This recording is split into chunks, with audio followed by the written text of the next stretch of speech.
What's going on, guys? Jacob Worth back here with another video of Jacob's Life in Vegas, coming to you guys from the north end of the strip today. Oh, there we go. Let's take a peek around here. Show you guys what we're looking at here, as we're going to be talking about Resorts World again today.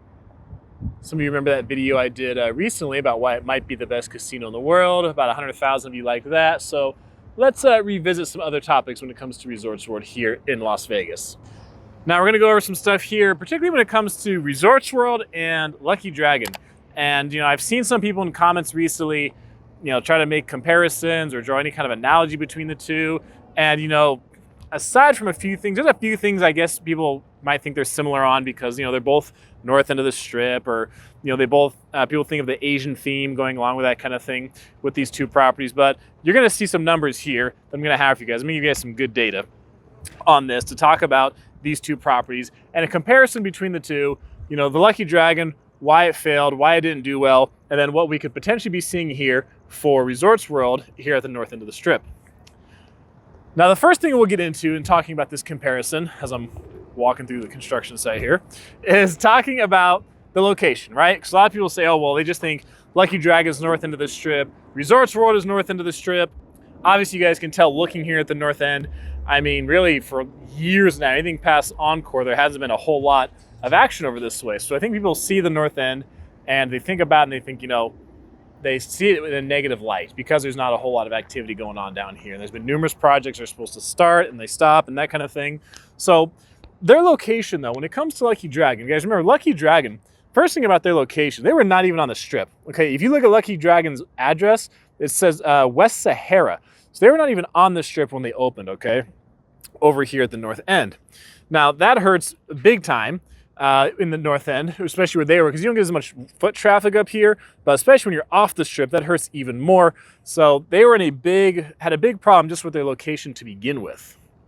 The other thing that really hurt Lucky Dragon with his location is, when you just stayed in a room there and you looked out, I mean, you were next to Naked City. If you're looking to the west or to the north, you had Naked City as your view. If you're looking south, you could see some of the strip. You could see, well, Resorts World is here now, but you could see like Circus, you could see Hilton Grand Vacation, right? You could see the Sahara or SLS at the time.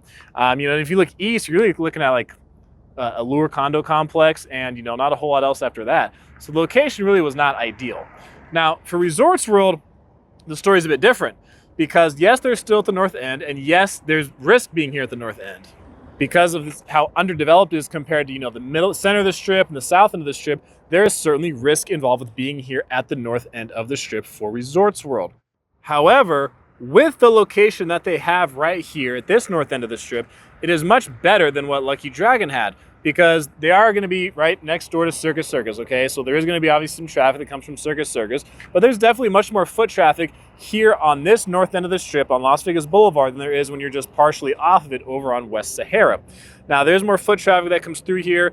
I think that they are close enough to win the Encore. People will come over here and they will come and check out the property for those who are staying there. There's also obviously a place to eat here, right? Pepper Mill's very popular, Tacos El Gordo, a little bit of shopping over here as well. That does bring some people down this way to the north end. But also when you look at it, they have the massive LED screen, which you can't see from this side where I'm at here. That LED screen, looking out this way, you're gonna be able to see that from anywhere on the strip. You can see Resorts World, you're gonna be able to see that. You can see that LED screen from Henderson.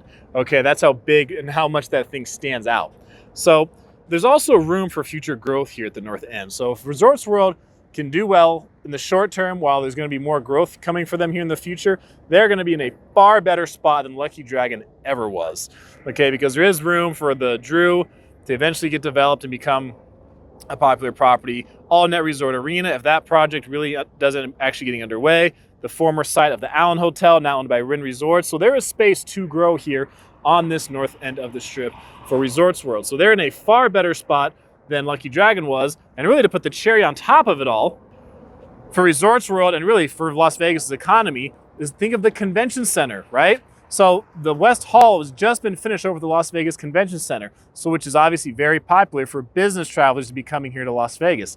And if you look at Resorts World, from their entrance right here, which I couldn't Google map it, so I used Tacos El Gordo, from the right here, the entrance of Resorts World to the main entrance of the Las Vegas Convention Center is 0.7 miles. It's about a 15-minute walk, according to Google. 0.7 miles. The West Hall is even closer. It's going to be even shorter than that. So the amount of business people that are going to be staying here, Resorts Road, just because it's such an easy walk to get there, they won't have to, take an Uber. They won't have to rent a car or anything to get to and from the convention center. Huge advantage for Resorts Road while they're in this location. The only other place that might you say has, to argue has a better location to get to the convention center is, the Encore. That's about it. So Resorts was in a prime spot when it comes for conventions taking place at the Las Vegas Convention Center. Another category we're going to look at is branding. This is huge because when it came to Lucky Dragon, they really tried to brand themselves as going after like the Asian market, the Asian gamblers. And they even, I remember reading an article, seeing in a video that they anticipate, at least in the beginning, something I think like 60% of their clientele to be like local Asian gamblers. That's what they were trying to do. And they really did try to go after that, like having, no fourth floor, that kind of thing to try to cater to Asian gamblers, particularly Chinese gamblers.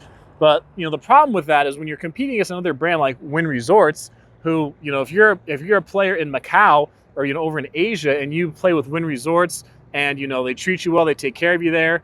I mean, you're going to come here to Las Vegas. Why would you go somewhere else? Like Wynn can take care of you here.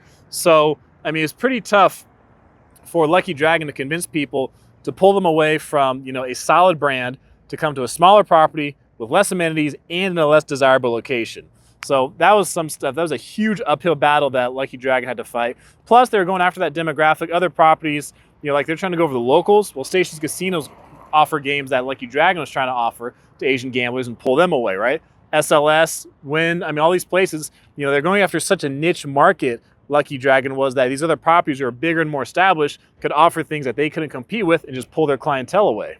Now, as far as branding for Resorts World, this is big because lots of people probably are not very familiar with Resorts World, but this is actually going to be their 11th property in the world. This is their 11th Resorts World property. Most of them are outside the U.S. And this is going to be their third in the U.S. This is not their first. This is their third. They have 2 properties in New York right now, and also the other properties are scattered around the world.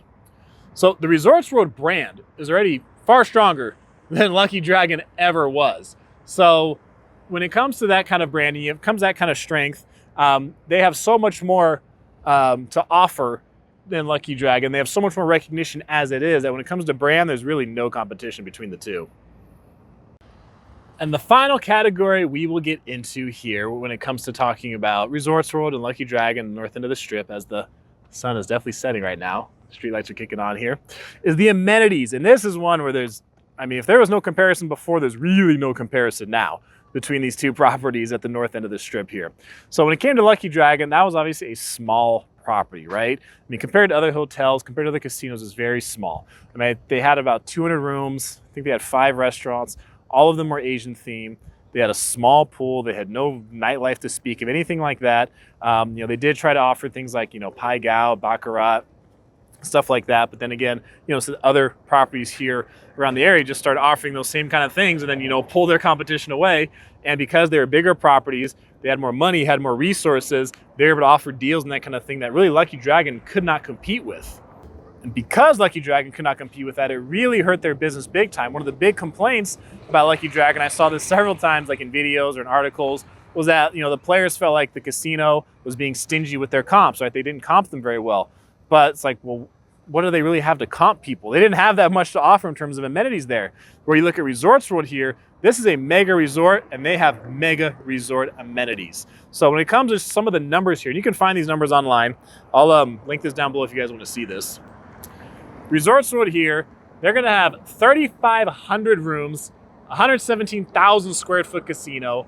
They're fabulous food streets. You have 17 restaurants and bars. They're going to have 7 more signature restaurants, 9 more casual eateries, 5 bars and lounges, 5.5 acre pool complex with 1,800 square foot infinity pool, 100,000 square foot entertainment complex to include the nightclub and the day club, 70,000 square feet of retail space with 17 stores, a 5,000 capacity state-of-the-art theater, 23,000 square foot ballroom facing the Strip, and 250,000 square feet of meeting and banquet space. So when you're looking at these 2 properties, Lucky Dragon, Resorts World, this whole north end of the Strip, and like the quote unquote, I guess, curse that some people may feel like the north end is under, Resorts World's going to have a lot to work with. They're going to have a lot to work with. Obviously, there's going to be competition they're going to be facing here and that kind of thing. I mean, they are coming to Las Vegas. They're coming to the entertainment capital of the world, so it's not going to be a cakewalk for them. But when it comes to, you know, past projects, things that have happened here on the North End, there really is no comparison between the Lucky Dragon, how that whole thing went, how that played out, and the potential that Resorts World has here on the Strip. So hope you guys enjoyed this video. If you didn't hit the thumbs up button yet, go ahead and do so, because I know you guys love these kinds of videos. So I appreciate you guys being so awesome. That's going to be it for this video. I am Jacob. This is my life in Vegas.